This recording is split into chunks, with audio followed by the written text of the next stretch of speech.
We haven't ever really touched on Plato yet on this channel, but I'm still reading through Maps of Meaning by Jordan Peterson, and I'm not finding a whole lot we haven't already covered. So I wanted to share with you something I learned in my university class this week that I thought was pretty interesting. Plato uses a cave as a comparison for people going through life. So he tells a story about three prisoners who are shackled in, well, a cave. The only thing that these three men can see is the cave wall and the light that reflects off of it. They can also hear sounds echoing throughout the cave, and they see a faint light from the cave's entrance. These are the only tools they have to help them understand the world. Now, every once in a while, someone walks behind them or walks a horse behind them, and they see the light reflected off of the cave wall. They understand the shadows naturally as the world.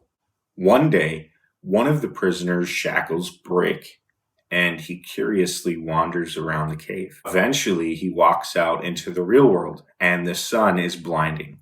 He can hardly see anything, and it takes hours just for his eyes to adjust so that he can see the actual world around him. However, for the first time, he sees the real world and not the shadow world that he'd been watching his entire life.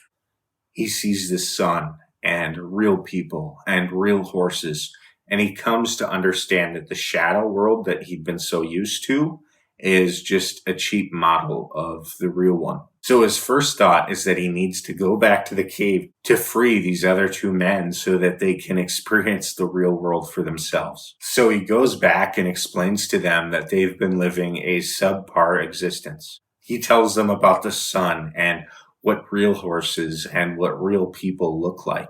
He tells them that the world they've been viewing on the walls of the cave isn't a world at all. Now imagine the possible reactions they may have. Imagine what you would do if you were them. They came to the conclusion that he'd lost his mind, and they started beating him for the danger that he posed to them. This is an unfortunate reality in our world. Discover a truth, and you're extremely excited to share it with people, but those people might beat you because they're afraid of reality beyond their own cave. This is why a philosopher king in Platonian speak must suffer, because his knowledge will frighten the uneducated masses and they will attack him for it. So what's the solution? Well, Plato thought that only intelligent people should be allowed to vote. In fact, he was very much against the idea of a democracy. We don't necessarily know the answer, but we're testing it right now in the West. That's all I've got today on Plato. I really loved this story.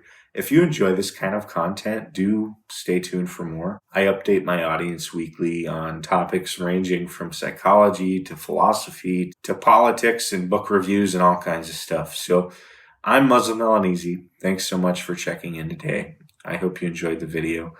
And make sure to smash that like button for the YouTube algorithm. Thank you, and have a great day.